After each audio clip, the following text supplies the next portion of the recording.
Hello everyone, Lorenzo here. In this video I'm going to show you how you can plan your moves in Arena Breakout Infinite using information from Scavs.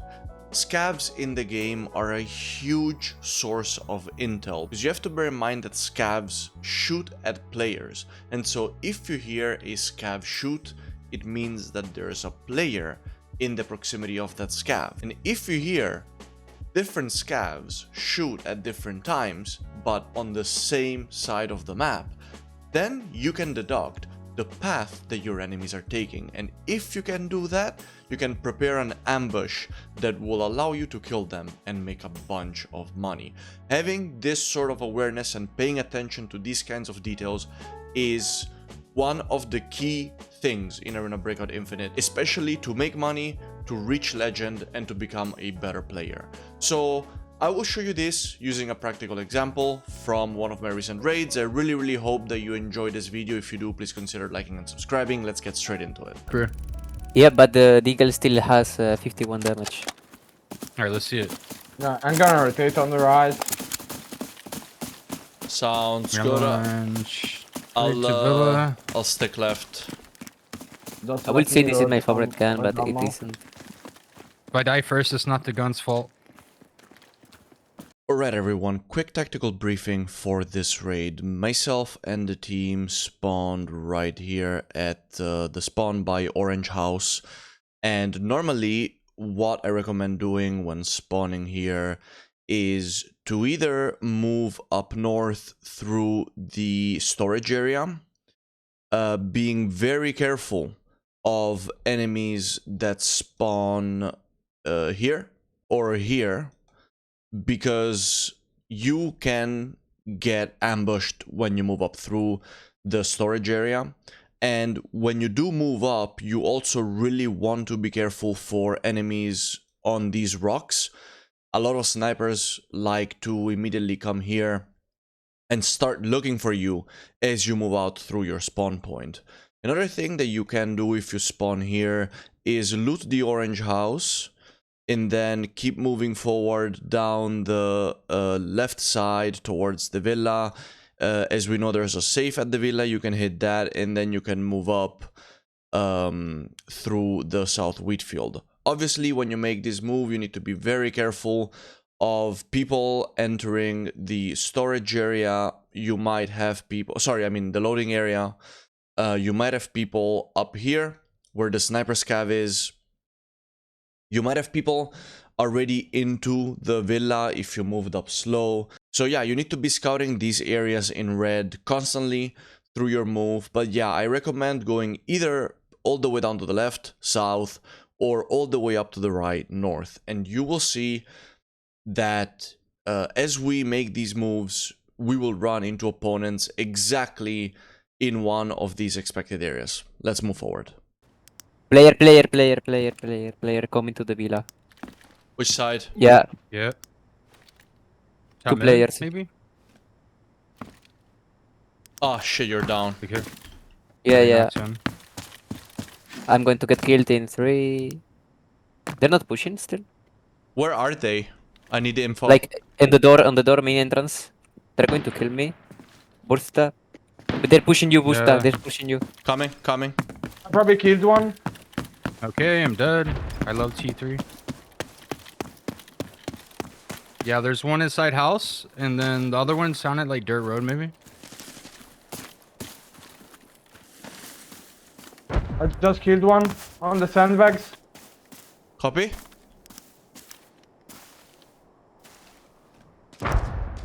I'm dead.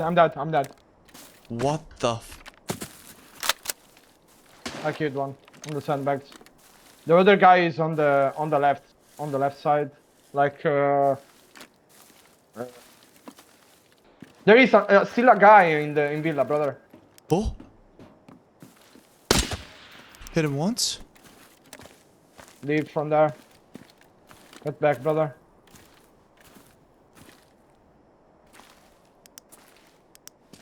He's healing now.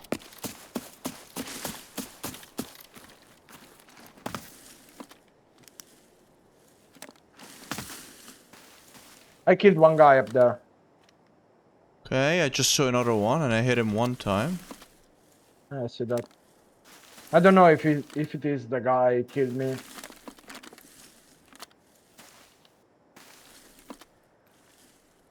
Oh!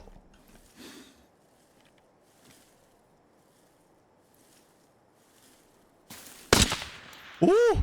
Nice. Ooh! Oh no! Get all the way back, brother. Do that on, Yeah. I think there's three. I think there's yeah, three. you have to change position. Back to the map to show you exactly what I'm about to do here. So, as I already mentioned, we spawned here and I progressed up until these bushes in this area. My teammates were taken out, two of them at the villa and one of them up here, slightly beyond the loading area. So I've identified two, potentially three enemies. One currently here that I shot once. One up here at the greenhouses that I've shot twice.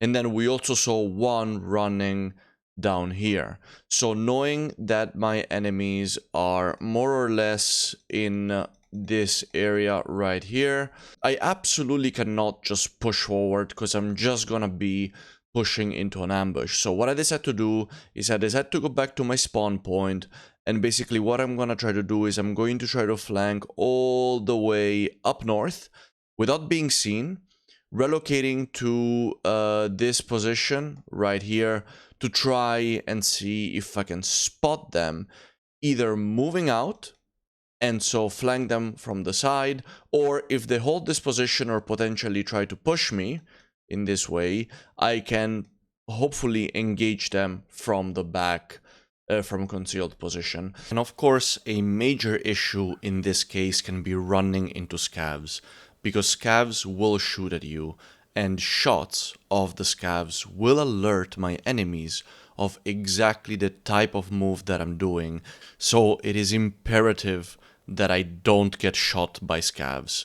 And I know that on this path, there's going to be quite a few. So let's see how it goes. I get in front of them. It's gonna take a while.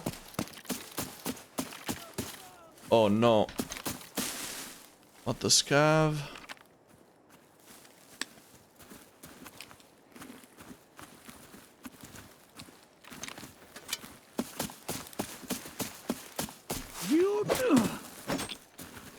Die! Dude! Okay, there we go. So we don't make noise. Let's go for a hard flank.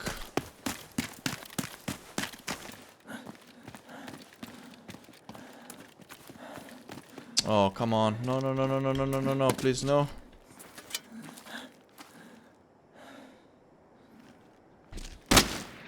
Fuck.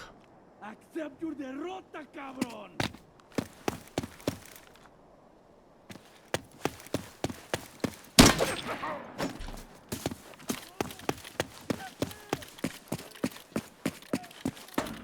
To get out of here.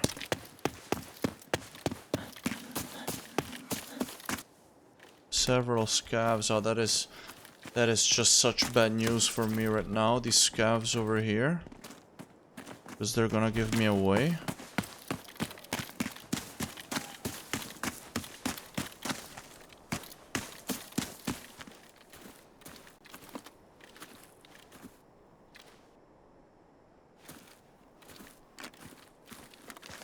That's where you died.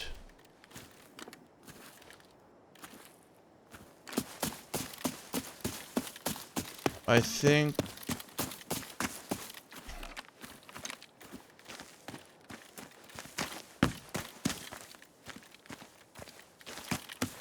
my guess is that they're still holding the villa and maybe looking for me.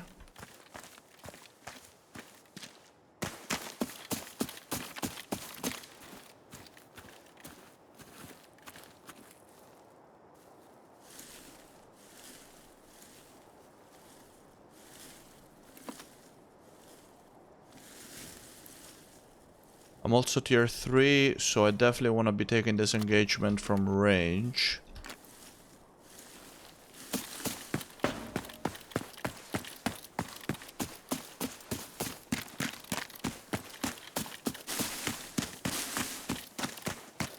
My ideal scenario here is blocking their path onto the wheat fields. Yeah. Yeah, they're still down there. They're still down there. This is good for me.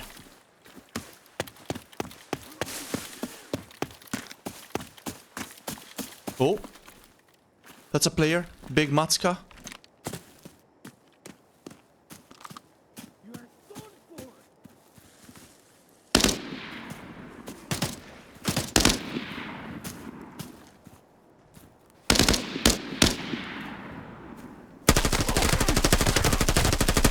Come on, how much of that can he tank?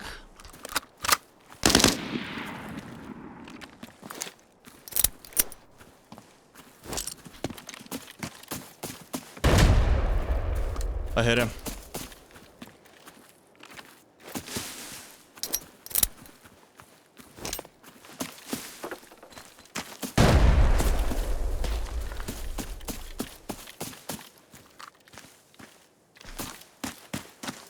I killed him. Is that him? Oh, I freaking... Oh my god. Oh my god. Okay, this guy was proper tier 6. I need this guy's stuff.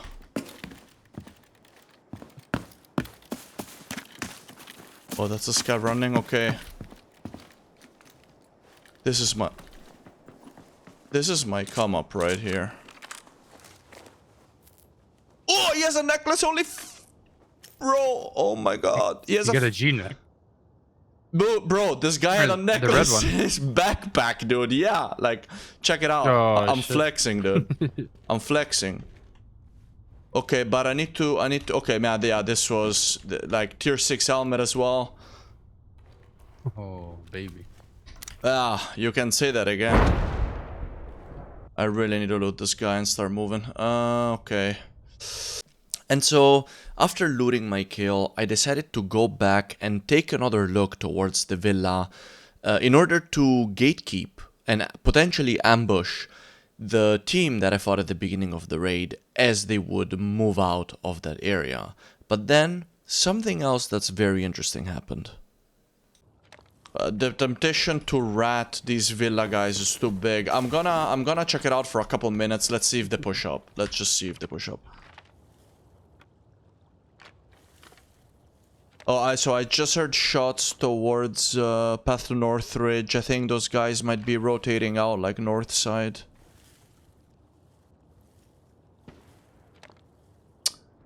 Okay, yeah. They're at they're here. They're basically like here, I think. I think they're going to extract at the artificial lake. I could actually try to cut in front of them. Okay, guys, back to the tactical board. Let me explain to you also the purpose of this video, right? Which is to track people based on scavs and hearing gunshots. So, for a quick recap, I am currently right here, next to the villa in the south, Whitfields. This is where I just killed the tier 6 guy, and here is the last known location of the guys that I fought at the beginning of the match. As I was looting my kill, I could still hear gunshots in this area.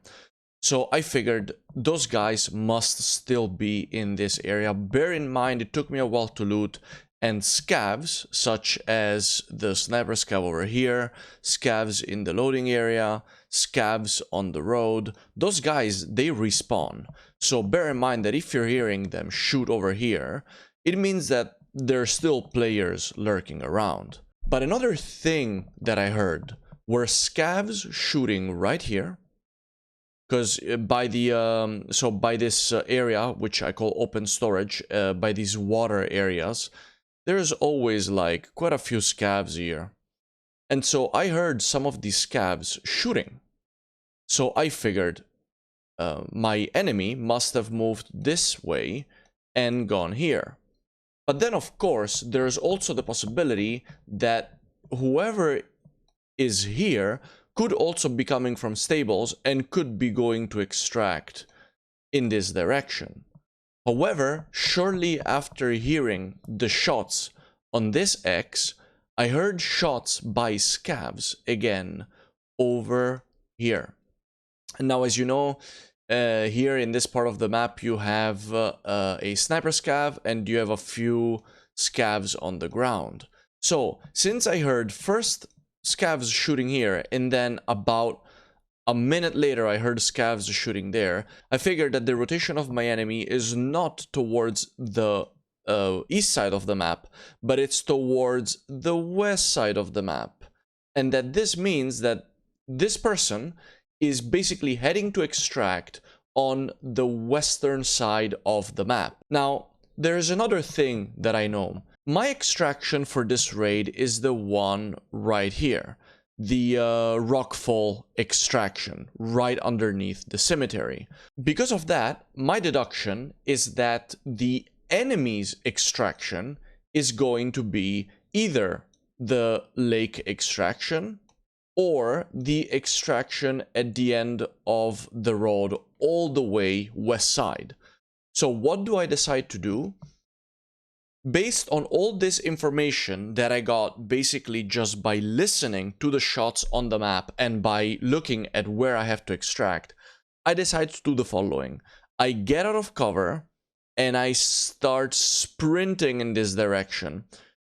I get here and I prepare an ambush for my opponent, who I presume is going to be coming this way to extract towards the boat. Now, think about this. I could literally just not care about opponents anymore and just go extract. I've got a red on me, I've got very good gear on me, I've got 2 guns on me, I still have all the gear that I came into the raid with, so I could literally just go over here towards my extraction and save myself and make money guaranteed. However, the power of having information over your opponent, which you get from scavs and from other environmental factors during the match, gives me so much confidence in setting up that ambush that I still decide to try and go for the kill to avenge my teammates. Let's see what happened. But that means I do kinda have to sprint through unknown territory, which... not ideal.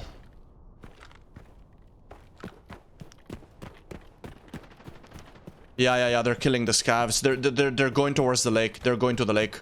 Okay, you know what? I really wanna try this.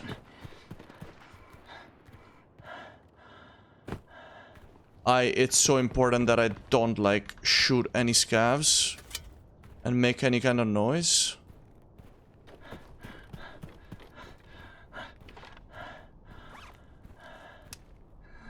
But I don't think those guys covered as much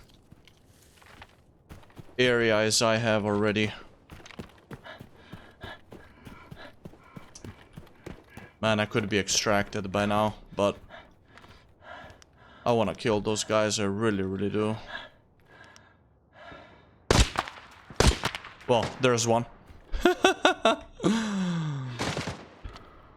Okay, that's not... So you see, man, the timing on my run there was so important, because, like, had I taken like a few seconds longer, it wouldn't have worked. It's another scav.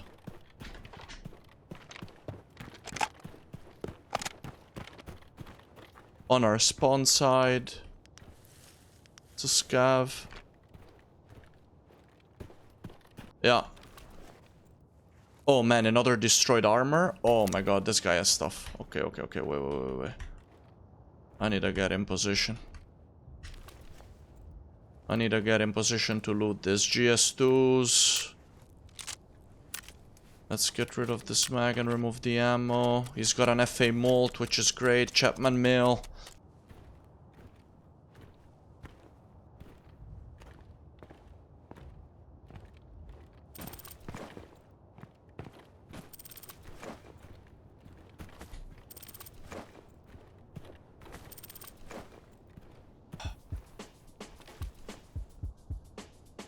Let's go.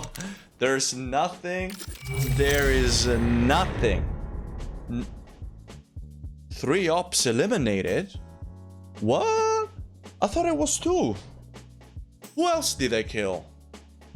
And so guys, it actually turns out that this engagement right here was actually a kill. I dropped this guy and I had not even noticed.